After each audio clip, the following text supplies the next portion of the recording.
हर पूरी आत्मा का एक इरादा होता है। ये आत्मा भटक रही थी इधर उधर। इस तरह की पूरी आत्माएं रात के अंधेरे में उठती हैं किसी खास इरादे से। हेलो दोस्तों, आपका स्वागत करता हूँ। आप हमारे चैनल में नए हो तो हमारे चैनल को सब्सक्राइब कर लेना, वीडियो को लाइक करके हमारे वीडियो को शेयर कर दो। चलो आज की कहानी कुछ ऐसे खौफनाक जंगल की है जिसे सुन करके आपके रूह कांप जाएगी। चलो कहानी शुरू। रोहित नाम का लड़का एक छोटे से गांव में रहा करता था। उसके गांव के बगल में पूरा घना सा जंगल रहता था। जंगल में लोगों को जाने के लिए मना था, क्योंकि कहा जाता है पुराने समय से उस जंगल में किसी ऐसी लेडीज की आत्मा है जो आत्मा किसी को भी जंगल में चैन से घूमने नहीं देती। लोग उस जंगल में जाने से बहुत ज़्यादा डरते थे। उसी गांव में राजेश एक ऐसा लड़का था जो किसी से भी ज़्यादा डर उड़ का रहता नहीं था। राजेश को कहना था कि कोई भूत प्रेत जैसी चीज़ होती नहीं है। रोहित भी उसी गांव का एक ऐसा शरीफ लड़का जो बस पढ़ाई उढ़ाई में ध्यान देता था। उसे दुनियादारी से कोई मतलब नहीं था। रोहित अपने गांव से उसी जंगल को पार करके अपने स्कूल जाया करता था, स्कूल से सीधे अपने घर। रोहित एक दिन अपने स्कूल जाता है और वहां से घर आ ही रहा था, तभी उसे किसी के जंगल में होने का एहसास होता है। रोहित डर जाता है, क्योंकि उसे बचपन से ये बताया गया था कि उस जंगल में एक ऐसी आत्मा है जो किसी को भी छोड़ती नहीं है। रोहित अपनी साइकिल को तेज करके वापस अपने घर की ओर आने लगता है। वो जोरों से साइकिल चलाते जा रहा था। उस जंगल का जो टूटा फूटा सा रास्ता रोहित को बहुत ज़्यादा दिक्कत कर रहा था। रोहित साइकिल चलाते चलाते थक चुका था, पर रास्ता खत्म होने का नाम ही नहीं ले रहा था। रोहित वहीं उतर के थोड़ी चैन की सांस लेने के लिए एक बरगद के पेड़ के पास बैठ जाता है।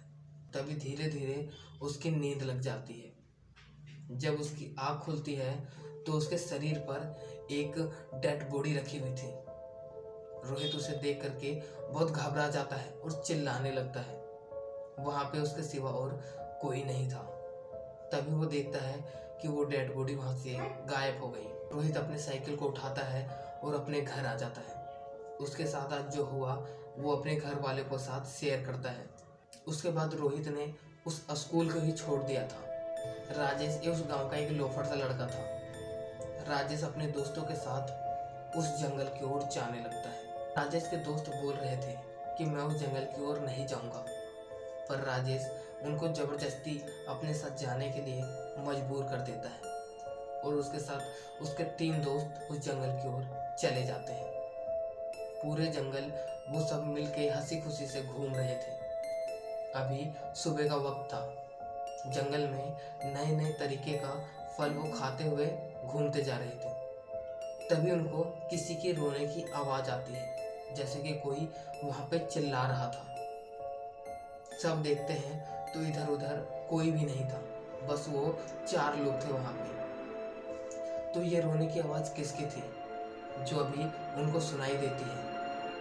वो लोग कहते हैं चल राजेश यहाँ से चलते हैं, और राजेश वहाँ से जाने का नाम ही नहीं ले रहा था। वो सब कहते हैं हम चले जाएंगे, तुझे जाना है तो बता।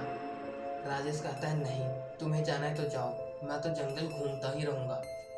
वो लोग राजेश को छोड़ करके वापस अपने गांव आ जाते हैं। राजेश उस जंगल में अकेला था। वो घूमता ही जा रहा था। उसे पता था रास्ता, बट फिर भी उसे अकेला उस जंगल में नहीं रुकना चाहिए था। तभी राजेश को किसी के रोने की आवाज़ दोबारा आती है। राजेश को फिर भी डर नहीं लग रहा था कि क्या हो सकता है जो जंगल में भी रो रहा था। राजेश कहता है कौन है मेरे पीछे, पर उसके पीछे कोई भी नहीं था। राजेश को वो आवाज़ फिर से एक बार और सुनाई देता है। राजेश उसको इग्नोर करता जा रहा था। तभी राजेश एक बार पीछे मुड़ता है तो देखता है उसके पीछे एक डरावनी सी लड़की खड़ी थी, जिसके बाल घुंघराले से फैले हुए थे। राजेश उसे देख करके नीचे गिर जाता है। तभी वो लड़की वहां से गायब हो जाती है। राजेश अब डर चुका था। अब राजेश उस जंगल से भागने लगता है। राजेश बहुत मुश्किल से अपने घर पहुंच जाता है। उसके घर वाले पूछते हैं कि तू कहाँ था। जो राजेश के साथ अभी उस जंगल में हुआ था वो पूरी बात समझाता है।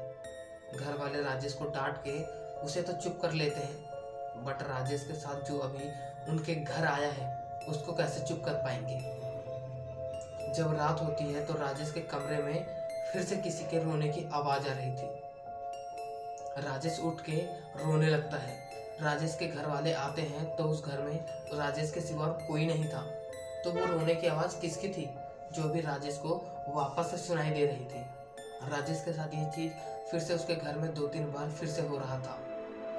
घर वाले समझ चुके थे उस जंगल का जो आत्मा था वो राजेश के घर तक आ चुका था। उस घर में अब पंडित जी को बुला करके बहुत बड़ा पूजा करवाया जाता है। उसके बाद उस घर से वो आत्मा चली जाती है। इसलिए कभी भी ऐसी जगह पे मत जाओ जो हॉन्टेड रहे। यही कहानी थी राजेश और करण की। होप आपको बहुत अच्छी लगी होगी। हमारे चैनल को सब्सक्राइब करके वीडियो को लाइक करना। मिलूंगा इसी के साथ एक नई सी हॉरर स्टोरी लेकर के। तब तक के लिए बाय बाय।